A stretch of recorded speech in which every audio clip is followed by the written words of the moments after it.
오늘은 베짜타 목가의 병자 1절에서 5절까지 함께 읽어보겠습니다. 얼마 뒤에 유다인의 명절이 되어 예수께서 예루살렘에 올라가셨다. 예루살렘 양의 문 곁에는 히브리 말로 베짜타라고 하는 못이 있었고 그 둘레에는 행각 5개가 서 있었다. 이 행각에는 소경과 젤름바리와 중풍병자 등 수많은 병자들이 누워 있었는데 그들은 물이 움직이기를 기다리고 있었다. 이따금 주님의 천사가 그 못에 내려와 물을 휘젓곤 하였는데 물이 움직일 때 맨 먼저 못에 들어가는 사람은 무슨 병이라도 다 나았던 것이다. 그들 중에는 38년이나 앓고 있는 병자도 있었다. 예수께서 그 사람이 누워있는 것을 보시고 또 아주 오래된 병자라는 것을 아시고는 그에게 낫기를 원하느냐 하고 물으셨다. 병자가 선생님 그렇지만 저에게 물이 움직여도 물에 넣어줄 사람이 없습니다. 그래서 저 혼자 가는 동안에 딴 사람이 먼저 못에 들어가 갑니다라고 대답했다. 오늘 이 지점을 함께 나누겠습니다. 먼저 그 모짜타라고 하는 연못에 대한 얘기를 좀 나눠볼까 하는데요. 모짜타라고 하는 말을 다른 데서는 베데스타라고 번역하기도 하는데 베데스타, 모짜타라고 하는 말은 불쌍히 여기는 집, 뭐 이런 뜻이 있어요. 불쌍히 여기는 집. 그러니까 베짜타 연못이라고 하면 그러니까 불쌍히 여기는 집으로서의 베짜타 연못 이 얘기를 이제 하고 싶은 모양인데 그 베짜타라고 하는 그 불쌍히 여기는 집이라고 하는 것에 걸맞는 베짜타 연못의 이 얘기가 있는지는 모르겠어요. 아마 오랫동안 그 베짜타 연못에 대한 어떤 전설이 있었던 것 같아요. 전설은 오늘 성경에도 나오듯이 그 베짜타 연못에 천사가 내려와서 물을 휘젓게 되면 물이 움직이게 되는데 그 연못에 맨 먼저 몸을 담그는 사람은 무슨 병이든 나았다라고 하는 어떤 전설 같은 얘기들이 있었던 것 같아요. 그래서 이 전설 때문에 그랬는지 수많은 여러 환자들이 병을 낫고자 이 베짜타 연못에 많은 사람들이 모였더라. 뭐 이런 얘기로부터 시작이 되는데요. 이제 천사가 내려와서 물을 동하게 한다는 것은 아마 소박한 민중들 사이에 떠도는 어떤 전설이었을 터인데 이건 뭐 실제로 성서 사본 가운데 알렉산드리아 사본, 레기우스 사본 등 소수의 사본에만 나오는 얘기고요. 오래된 사본이라고 말할 수 있는 바티칸 사본이나 에브라임 사본이나 베자 사본 등에는 이게 빠져 있는 것으로 보면 이게 그렇게 중요한 문제 같지는 않아요. 그러니까 가끔 연못에 물이 움직이는 모습이 보였고 물이 움직일 때마다 누구든지 처음 그곳에 몸을 담그는 자는 병이 낫는다는 전설을 믿고 수많은 사람들이 모여 움직이기를 기다리고 있는 현실. 그것이 이제 문제인데 한번 생각해 보면 예루살렘으로 올라간 예수가 맨 먼저 만났던 인간들의 현실이 바로 베짜타 연못에 모여 있는 사람들의 현실이었더라. 이렇게 이제 보면 좋을 것 같아요. 베짜타라고 하는 말은 가난하고 힘없고 사회적 약자라고 할 수 있는 몸이 불편한 사람들이 병 낫기를 기다리는 현장 자체가 이름하고는 어울리지 않는 모습이에요.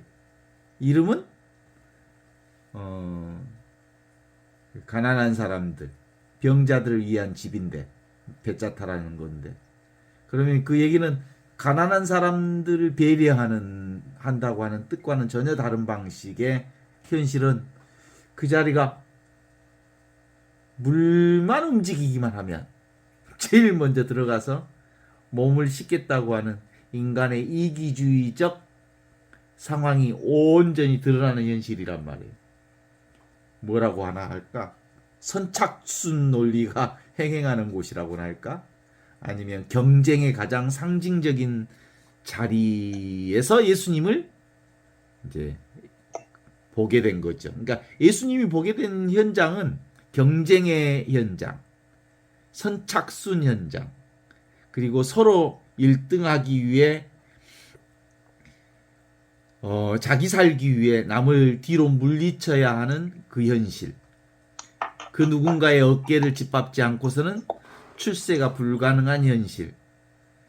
그런데도 저마다 출세, 오직 출세만을 꿈꾸는 현실. 인류만이 살아남는다는 구호가 복음으로 메아리치는 그 현실. 그 현실을 예수님이 보고 계시는 거죠. 그게 어떤 점에서든 지금 우리가 살아가는 이 현실과 거의 유사한 현실이죠. 사실은 우리 국가라고 하는 것을 만들어내거나 또는 교회라고 하는 공동체를 만들어내는 것도 교회는 사실은 상징적으로 보면 이 세상에서 하느님 나라를 보여주는 곳이 교회잖아요. 그럼 정말 우리 교회가 이 지금의 우리 사회 안에서 하느님 나라를 제대로 보여주고 있느냐? 말은 교회이고 말은 하느님 나라를 상징하는 곳이 교회다이지만 교회 안에 이런 경쟁이 난무하는 곳 또한 교회일 수 있다라고 하는 점으로 비추어 보면 베짜타 연못에 모여 있는 사람들의 현실이 교회의 현실과 유사하다. 이렇게 볼 수도 있고요. 국가 공동체라고 하는 부분도 어떻든 간에 국가 공동체의 존재 이유는 더불어 사는 삶의 현실, 더불어 사는 사회 현실을 만들기 위해서 국가 공동체가 필요하고, 그래서 국민의 생명과 재산을 보호하고, 그래서 가난한 사람들도 또 약한 사람들도 또 소수자들도 국가 공동체를 통해서 자신들의 존재를 충분히 함께 만들어가는, 어떻든 간에 국가 공동체도 하느님 나라의 현실을 좀 만들어 보겠다고 하는 게 국가 공동체의 이상이죠. 근데 그 이상과는 전혀 다른 방식의 국가 공동체가 운영되고 있다고 하는 사실을 늘 현장에서 맞닥뜨리잖아요. 이게 우리의 현실입니다.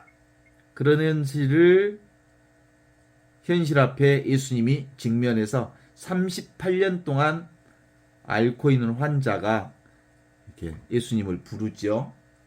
예수님, 선생님 이렇게 부르는데 예수님께서 너 정말로 낫기를 원하느냐? 라고 묻는 말에 병자는 선생님, 그렇지만 저를 물에 먼저 갈 수가 없습니다. 제가 가는 동안 다른 사람들이 먼저 그곳에 가버리기 때문입니다. 이런 현실을 우리에게 보여주고 있어요. 그런 점에서 생각나는 시 한 편이 있는데 그게 푸시킨, 러시아 시인 푸시킨이 쓴 삶이 그대를 속일지라도, 이거 한번 듣고 싶은데 안젤라 자매님이 한번 읽어주세요. 삶이 그대를 속일지라도, 삶이 그대를 속일지라도 슬퍼하거나 노여워하지 말라. 슬픈 날을 참고 견디면 즐거운 날이 오리니, 마음은 앞날에 살고 지금은 언제나 슬픈 것이니, 모든 것은 덧없이 사라지고 지나간 것은 또 그리워지나니.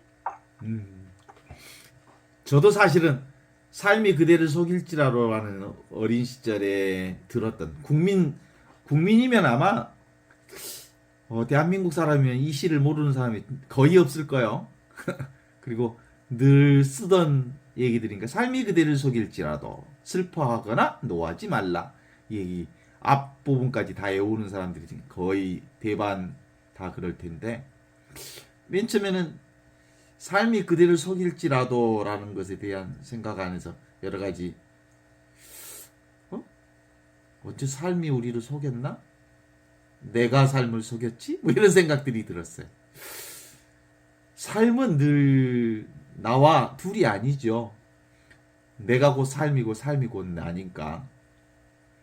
그리고 이 삶이라고 하는 건 늘 어려운 현실 앞에 실존적인 나를 드러내고 있는 삶의 현장들을 우리가 살아가고 있는데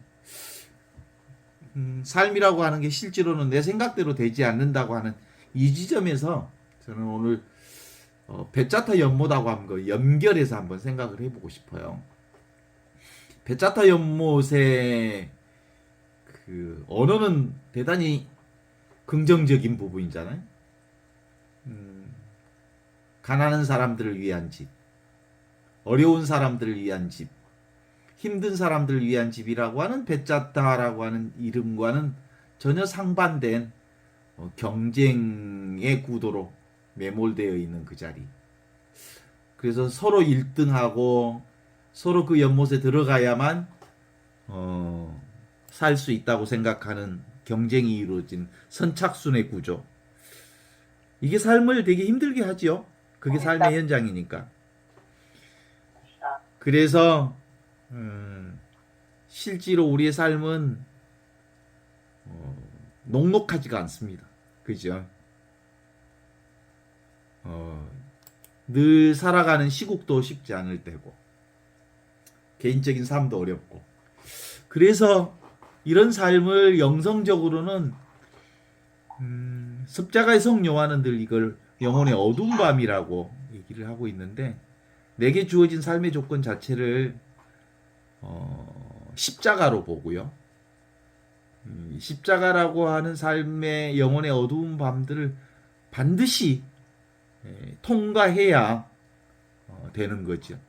그건 우리가 거부할 수 있다고 할 수 없는 현실이거든요. 거부할 수 없는 현실은 있는 그대로 받아들일 수밖에 없는 거고. 그래야 비로소 삶의 주인이 되어서 사는 것 아닌가. 삶이 나고 내가 삶이어서 삶과 내가 둘이 아닌 현장. 그게 바로 지금 여기서 우리가 살아야 하는 삶의 현장이더라. 그래서 이 삶의 현장을 러시아의 국민 시인 푸시킨이 아주 멋지게 노래한 부분이 삶이 그대를 속일지라도 슬퍼하거나 노하지 말라 라고 하는 얘기로부터 사람들이 왜 이렇게 감동적일까? 그 지점을 사실은 삶이 녹록하지 않다는 점에서 모두가 긍정하고 있는 것 같아요. 첫 번째로는 녹록하지 않는 조건은 기본적으로 어느 사람이든지 인생살이가 쉬운 일은 아닌 것 같아요. 티나 선생님도 쉽지 않죠? 근데 티나 선생님은 늘 얼굴이 웃음꽃이 가득한 거 보면 속없이 보이기는 하지만 인생에 고민이 하나도 없는 것 같아. 그래도 인간관계 좀처럼 쉬운 일은 아니에요. 사회 안에서 여러 가지 일 처리하는 과정에서 또 그렇게 쉬운 일은 아니지요. 또 집안 안에서도 언니하고 사는 거 그렇게 쉽지 않죠. 언니가 1호가 되기도 하지만 또 언니 때문에 삶이 힘들기도 하는 조건들이 우리 안에 놓여 있죠.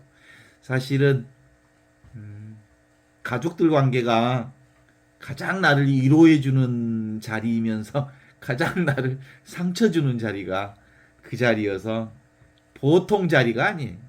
그래서 가끔은 내가 이제 혼자 살면서 야 신부는 말이지 전생에 나라를 선언하라는 고한 것 같아. 이렇게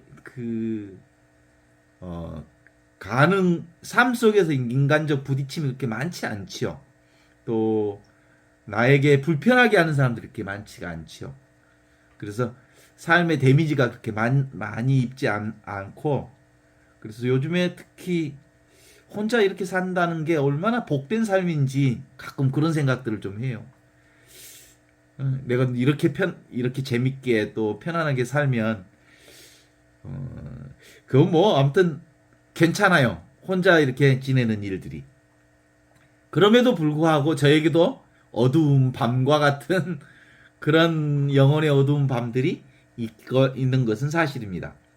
왜냐하면 늘 이런 그 어두운 밤의 십자가를 잘 수용할 때 비로소 인생의 삶이 성화되거나 승화되는 삶이 될 수 있거든요. 그래, 그런 점에서 그 지금 눈앞에 우리의 삶 자체는 제가 말은 그렇게 해도 산다는 건 또 한편으로 녹록하지는 않아요. 녹록하지는 않아. 그래서 지금 여기 내게 주어진 삶에 대한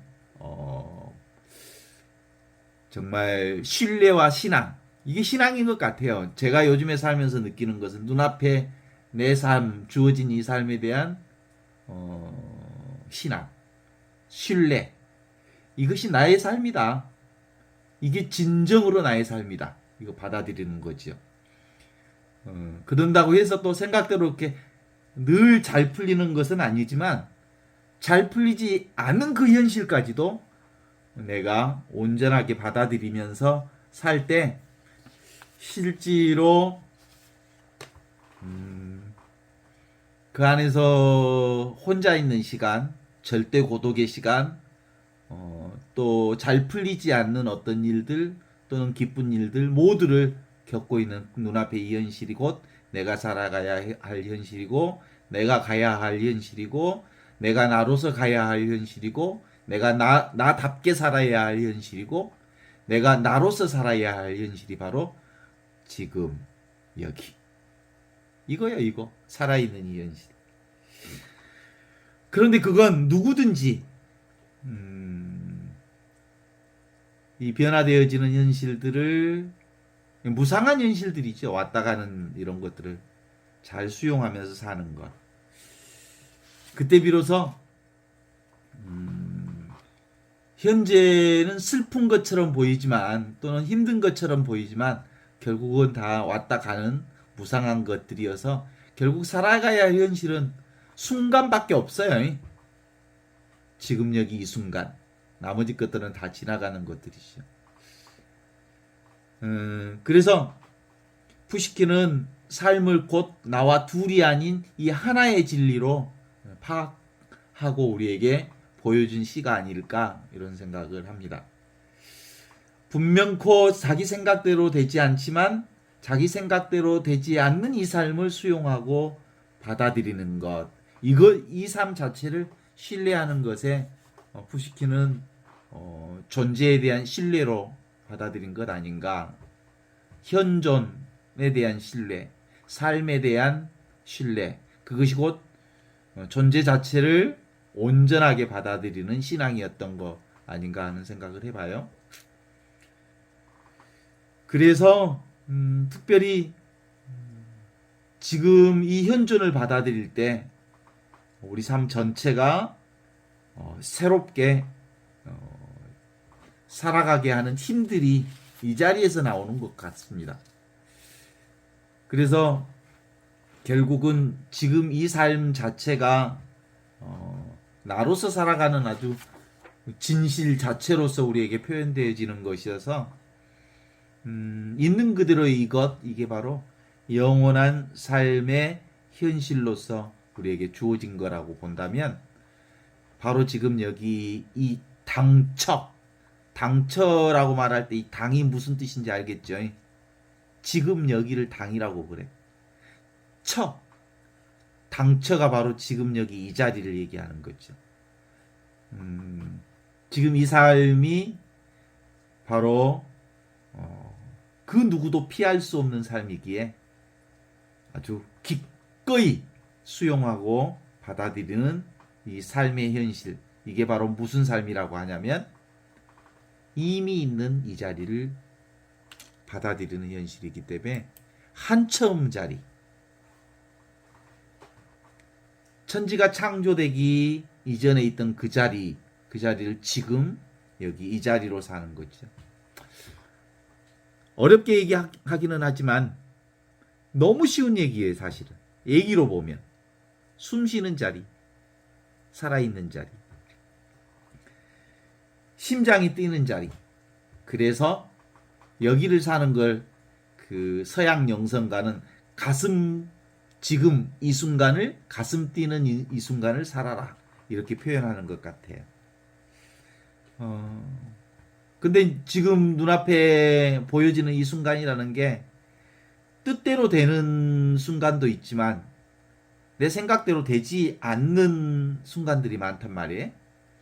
그건 이제 우리 근육하고 비슷한 것 같아요. 우리 근육도 무슨 근육이냐면 뜻대로 되는 근육을 수의근이라고 하고 뜻대로 되지 않는 근육을 불수의근이라고 하는 것처럼 결국은 있는 그대로의 나, 그건 내 마음대로 되지 않는 그 자리를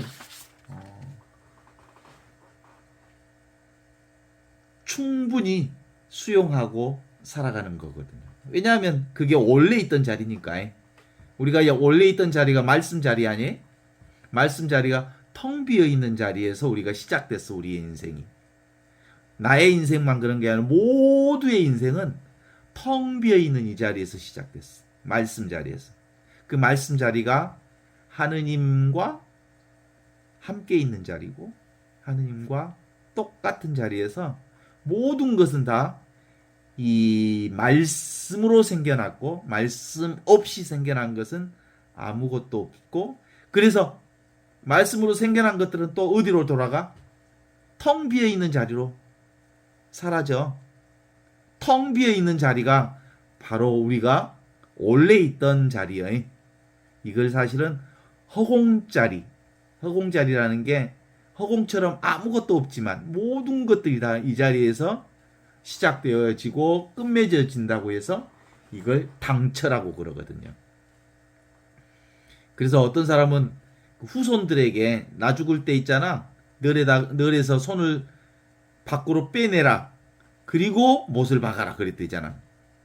왜? 인생은 빈손으로 왔다, 빈손으로 가는 것을 보여주고 싶었던 모양이에요. 그게 누가 지어낸 얘기일지는 모르겠지만 그건 분명한 진리예요. 모두 다 아무것도 없는 자리에서 왔다가 아무것도 없는 자리로 가는 거예요. 그런데 중요한 것은 살면서도 우리는 아무것도 없는 이 자리를 살아. 그 자리가 뭔 자리냐면 지금 여기 현존 자리예요.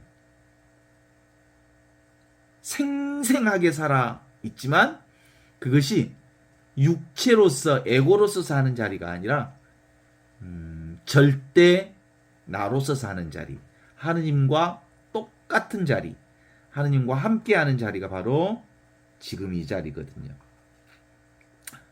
그 자리를 우리가 이제 시계로 본다면 어떤 자리라고 말할 수 있냐면, 시계에는 시침이 있고 분침이 있고 초침이 있어요. 그 중심 자리에서 이렇게 움직이는 속도는 각각 다르잖아요. 시침, 분침, 초침이. 그러나 늘 움직이는 중심 자리는 원의 가장 핵심 그 자리를 돌고 있어요. 그렇잖아요. 그런 것처럼 우리도 각각의 모양새는 서로 다른 방식의 소침, 분침, 시침이 서로 다른 방식으로 돌기는 하지만 어느 자리에서 도냐면 중심 자리에서 돌아요. 이 중심 자리가 사실상 지금 여기 이 자리거든요.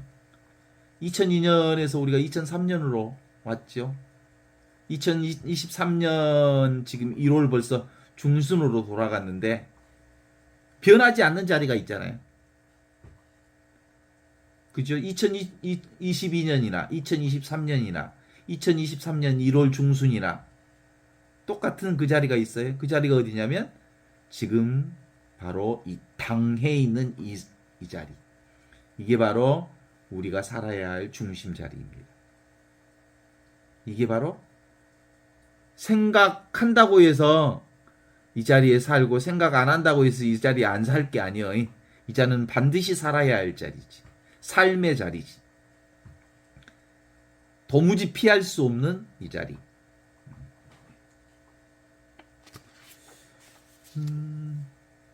그래서 하느님 우리에게 늘 물어보는 자리가 있어요. 아담아, 너 어디 있느냐라고 물어봐요. 왜 물어보는지 아시나요? 사실은 원래 이 자리에서 살게 만들어졌어. 설계도가 지금 이 자리에서 살게만 그 자리에서 살면 당처에서 살면 그 자리가 바로 에덴 동산과 같은 파라다이스. 아무런 문제가 없는 자리예요. 어때? 우리도 생각만 내려놓으면 늘 이걸 살아. 그런데 최초의 인간이라고 말하는 아담이 선악과라고 하는 것을 따먹게 돼. 이 선악과가 다른 의미가 아니고 분별 생각의 자리거든요. 이 선악과 자리가 무슨 생각이 들었는지 아세요? 그 선악과를 보니까 보암직스럽고 먹음직스럽고 탐스러워서 그걸 먹으면 탐스러울 것 같아서 그걸 따먹었다는 거 아니에요. 그게 이제 자기 생각으로 자기 삶을 생각한 거거든요. 진짜 우리가 살아야 할 자리는 지금 여기인데 지금 여기를 부정하는 거예요. 생각의 삶이라는 건 늘 과거나 미래에 빠져 있거든요. 그런데 지금 여기는 순간순간이거든요. 그러니까 선악과를 따먹은 그 행위를 통해서 지금이 아닌 미래를 또는 과거를 여기가 아닌 다른 곳을 향하는 인간의 삶의 형태가 선악과 형태로 나타났고 그것이 온죄 형식으로 드러나서 우리 삶에 가장 우리 삶을 힘들게 하는 부분들이 바로 생각으로 사는 삶이랍니다. 그것을 온죄의 방식으로 풀어낸 거죠. 자, 생각으로 살았던 아담의 삶의 결과는 아주 너무나도 뻔하죠. 자기 자신의 벌거벗은 모습이 보였어요. 눈이 밝아져서 뭐가 보여? 에고가 보이기 시작, 육체가 보였나 봐요. 그리고 이제 있는 그대로 자신을 볼 수가 없어서 숲속에 숨었어. 무화과나무로 가리고 몸을 가리기 시작했고 그런 인간의 현실을 하느님께서 이제 아담을 부르는 모습으로 나타나잖아요. 아담아, 아담아, 너 어디 있느냐? 그래. 이게 늘 우리가 생각으로 살고 있는 우리 자신들을 하느님이 부르시는 현실로 인식할 수 있어요. 그러니까 늘 우리가 사는 현실은 하느님의 부르심에 응답하는 삶으로 가야 되는 거거든요. 하느님의 부르심에 응답하는 유일한 방법은 네, 지금 여기 있습니다 라고 응답하는 방식이지. 우리 그 가톨릭 교회의 전례 안에서도 나타나는 아주 중요한 부분들이 있어요. 저기 야훼 하느님께서 사무엘을 부릴 때 아담아, 사무엘아, 사무엘아 이렇게 부르기도 했지만 그걸 근거로 해서 전례에서는 부제서품이나 사제서품 때 그 서품자를 호칭할 때 안드레아 이렇게 탁 주교님이 부르면 네, 여기 있습니다 이렇게 대답해서 부르심에 응답하는 방식의 전례를 엮어내거든요. 그러면 하느님께서 우리를 부르시면 우리는 늘 어디에 있어야 한다고 하냐면 지금 여기 있습니다 라고 하는 부르심에 응답하는 모습이 오늘을 사는 우리의 모습이어야 할 기다 라고 하는 부분들을 전례를 통해서 보여주는 한 장면이라고 볼 수 있겠지요. 그렇습니다. 늘 우리는 과거, 현재, 미래를 살면서 과거의 걱정과 미래의 여러 가지 생각들로 삶이 분주하지만 진짜 우리가 있어야 할 자리는 어디다? 지금 여기 말씀 자리다. 그래. 또 보면 그 마르타와 마리아의 이 얘기 속에서도 그 자리를 분명하게 해주시지 않나요? 마리아는 예수님의 무릎 앞에 말씀을 듣고 있었지만 마르타는 분주하게 이러저런 일을 하고 있을 때 예수님께서 하시는 말씀, 마르타야, 마르타야, 너는 여러 가지 일로 분주하지만 정작 중요한 것은 한 가지뿐이다 라고 말씀하시는 그 한 가지가 바로 지금 여기 눈앞에 이 자리에 삶을 선택하라고 하는 부분들이거든요.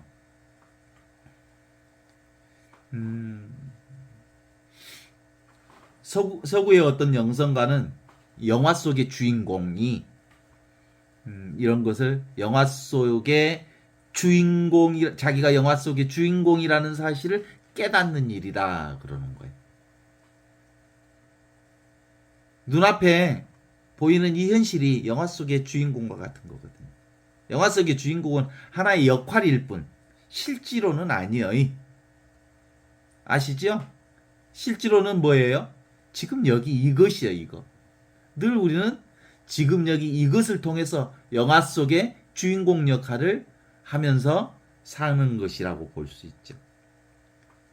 눈에 보이는 현실은 영화와 같은 거란게. 그쵸? 진짜 중요한 것은 지금 여기 이 자리다. 이런 점을 강조해 보고 싶은 거죠. 그런 점에서 이제 베짜타 연못으로 다시 돌아가겠습니다. 베짜타 연못.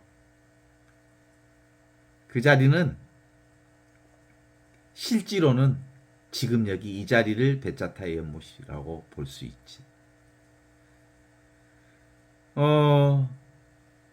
지금 여기를 발견해야 우리의 모든 문제들, 여러 가지 어려움들, 그것들을 확인할 수 있거든요. 우리는 모든 문제들이 다 어디서 발생하냐면 지금 여기를 살고 있지 않기 때문에 발생하는 거예요. 생각으로 살기 때문에 발생하는 거예요. 인간의 모든 문제는 생각이 만들어낸 문제잖아요. 생각이 만들어낸 문제가 분열을 만들어내는 거고. 그래서 정신병적 질환 또는 심리적인 여러 가지 불안과 공포와 두려움은 지금 여기를 살고 있지 않기 때문에 나타난 현실들이거든요. 그러니까 심리적인 여러 가지 문제나 정신적인 여러 가지 질환의 근본 치료는 결국은 영적 치료일 수밖에 없는 거지. 영적 치료로 들어간다는 얘기는 기본적으로 하느님의 본성짜리, 나의 본성짜리, 말씀짜리를 확인할 때 비로소 하느님의 손길을 통해서 우리의 근원 치료가 가능하다. 이렇게 볼 수 있지 않겠어요? 생각으로 생긴 인간의 문제를 인간의 생각으로 풀어낸다는 것이 그렇게 쉬운 일은 아닙니다. 하느님의 영적인 손을 통해서 치유하는 유일한 문제는 원래 하느님의 자리를 발견할 때 해결되는 문제라고 볼 수 있거든요. 그래서 베짜타 연못 뭐예요? 지금 눈앞에 이 자리를 발견하는 건데요. 그래서 예수님은 베짜타 38년 동안 앓고 있는 여인에게 뭐라고 너 낫고 싶으냐라고 한번 질문을 던지죠. 낫기를 원하느냐? 선생님 그렇지만 저에게 물을 움직여도 물에 넣어줄 사람이 없습니다. 일어나 요를 걷어 들고 걸어가거라. 이렇게. 그러니까 기본적으로는 자기 자신을 발견하라고 하는 거거든요. 나다. 이런 점에서 우리 안에는 끊임없이 이제 불안 요소들이 잠들고 있을 때 우리에게 하시는 하느님의 말씀, 위로의 말씀들이 있잖아요. 나다. 두려워하지 마라. 걱정하지 마라. 이렇게 얘기하시죠. 나를 발견해야 자기 자신으로 살아야 자기 자신이 온전히 하나가 되어야 비로소 그 근본 치유가 가능해질 수 있다. 이렇게 볼 수 있죠. 그러니까 어차피 이 공부는 누가 시켜주는 공부가 아니에요. 스스로 자기를 발견하는 공부. 스스로 자기가 되어가는 공부. 스스로 자기 삶의 현존을 사는 공부. 그래요? 어때?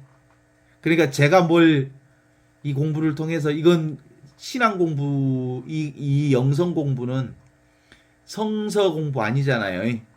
성서에 대한 공부 아니에요. 하느님에 대한 공부도 아니에요.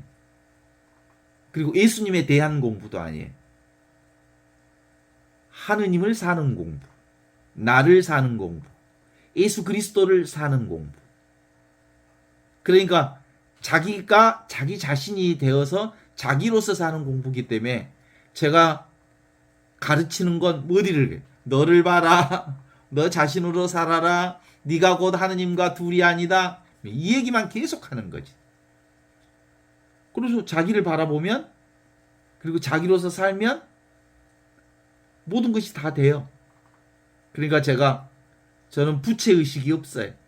제가 뭘 가르친 것도 아니고 여러분도 뭘 배운 것도 하나도 없어요. 내 것을 내가 보는데, 자기를 보라고 한 건데 내가 뭘 가르치긴 뭘 가르쳤어요. 그렇죠.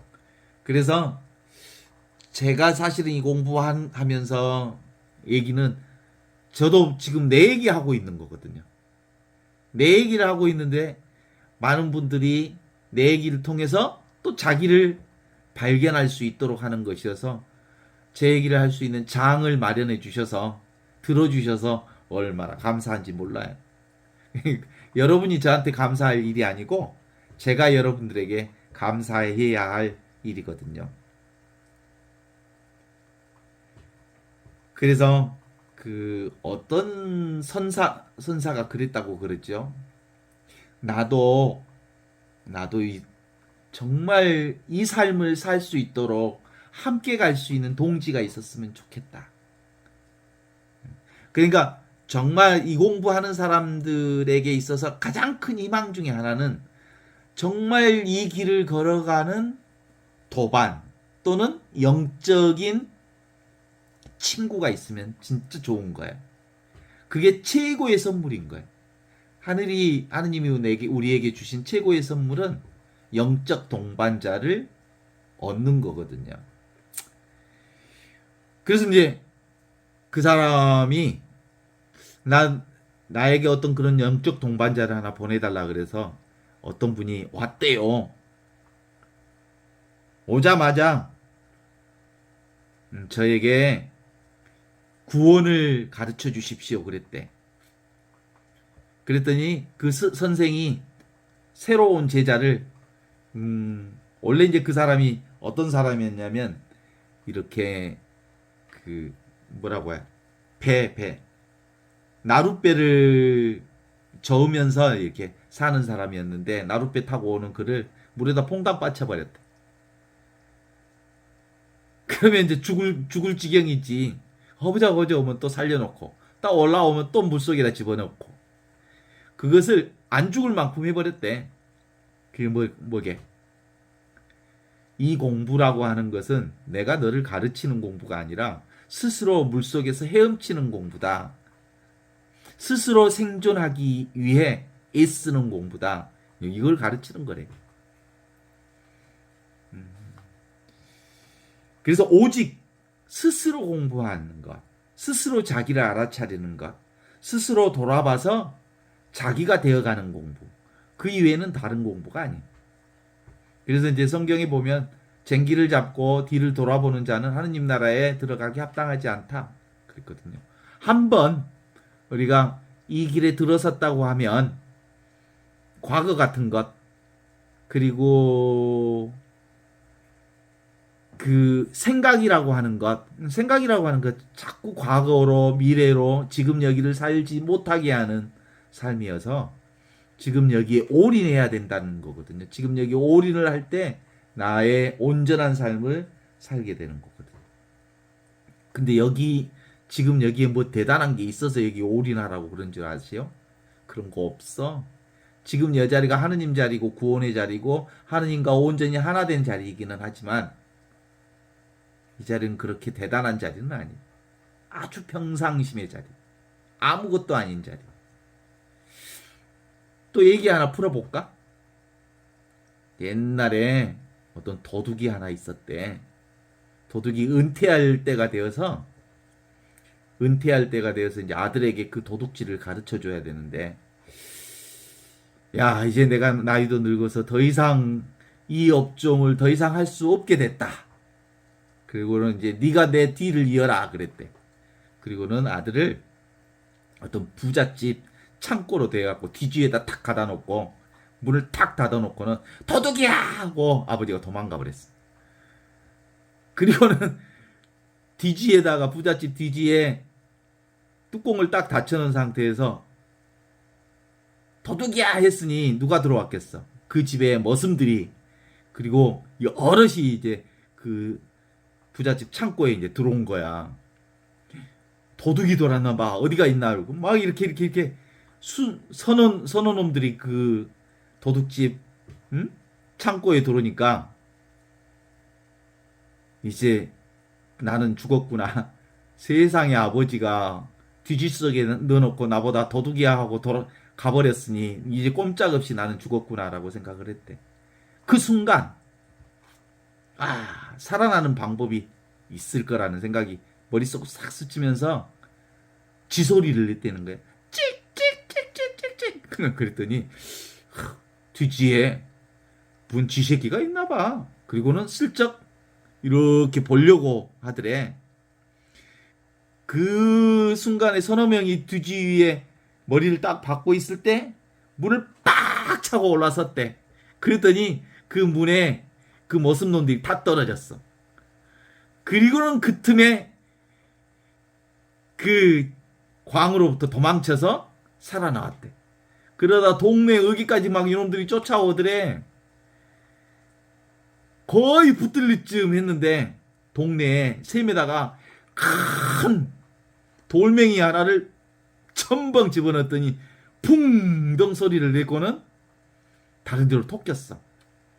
그랬더니 그 머슴들이 고기 있잖아, 그거 둔벙에 머리를 쳐박더니 이놈이 이 안에 들어갔다고 막 수근수근 하면서 거기를 막 들어가더래. 그 통에 이제 집에를 갔더니 아버지가 텔레비 보고 있더래. 아들은 연속극 보고 있더라는 거요. 야, 너 어떻게 살아왔냐? 그랬더니 아버지 세상에 그럴 수 있느냐고 뭐 이렇게 해서 사정 얘기를 쭉 했더니 그렇고 바로 그게 네가 살아가는 길이다. 나는 너에게 도둑질하는 방법을 가르쳐 주는 게 아니라 스스로 도둑이 위험한 상황에서 살아나는 방법을 가르쳐 주는 거다. 그랬다는 거예요. 응?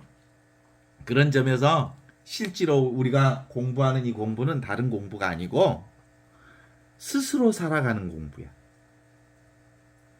그 누구도 자기 삶을 가르쳐 주지 않아.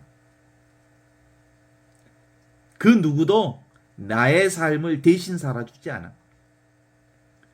그래서 실제로 이건 하느님과 둘이 아닌 참된 진리의 길을 터득하고 이 진리의 길을 가는 유일한 길은 사실은 자기 스스로 터득하는 방법인데, 그럼에도 불구하고 이 얘기를 통해서 과거의 삶이 아닌 지금 여기 이 삶을 사는 건 자기 안에 자기 삶을 수용하는 과정을 통해서 자기가 만들어가는 거죠. 어때요? 이거 어렵지 않는 일이죠. 살면 돼 그냥. 그 산다는 얘기는 기본적으로 생각으로서는 살 수 없는 일이에요. 이건 그냥 내게 주어진 그 어떤 상황이든 하느님께서 내게 주어주신 지혜로 사는 거지. 이미 나는 하느님과 둘이 아닌 이 삶을 하나로 살고 있기 때문에 그렇습니다. 원래부터 주어져 있는 하느님의 삶, 이게 우리가 살아야 할 일들이거든요. 이게 무슨 일이라고요? 한처음 말씀이 계셨고 그 말씀이 하느님과 똑같았고 하느님과 함께 계셨고 모든 것은 이 말씀으로부터 생겨났고 이 말씀 없이 생겨났는데 그 말씀이 어디에서 이루어진다고? 눈앞에 지금 여기 이 순간을 통해서 이 말씀이 내 안에서 창조되어지는 순간을 사는 거예요. 과학자들은요, 우주의 시초를 빅뱅이라고 얘기해요. 그래서 빅뱅으로부터 인류가 시작되는 창조적인 순간이 이루어진다 그래서 그 역사가 인류의 우주의 역사를 200억 년 또는 130억 년 또는 150억 년 또는 165억 년으로 과학자마다 다르게 표현하지만 실제로 우주의 시작은 언제일까요? 지금 여기 이 순간이 우주의 빅뱅 순간이야. 모든 창조는 지금 여기에서 창조되고 있고 이게 바로 분별 생각이 끊어진 이 자리에서 온갖 삶의 모든 일들이 다 이루어져. 어때요? 이 존재가 우리가 살아야 할 존재지요? 여기서부터 우리가 자 이제 일어나서 거적대기를 걷고 걸어가야 할 세상이 이 배짜타 연못 지금 여기 이 당처라고 하는 걸 함께 확인하면서 오늘 이 얘기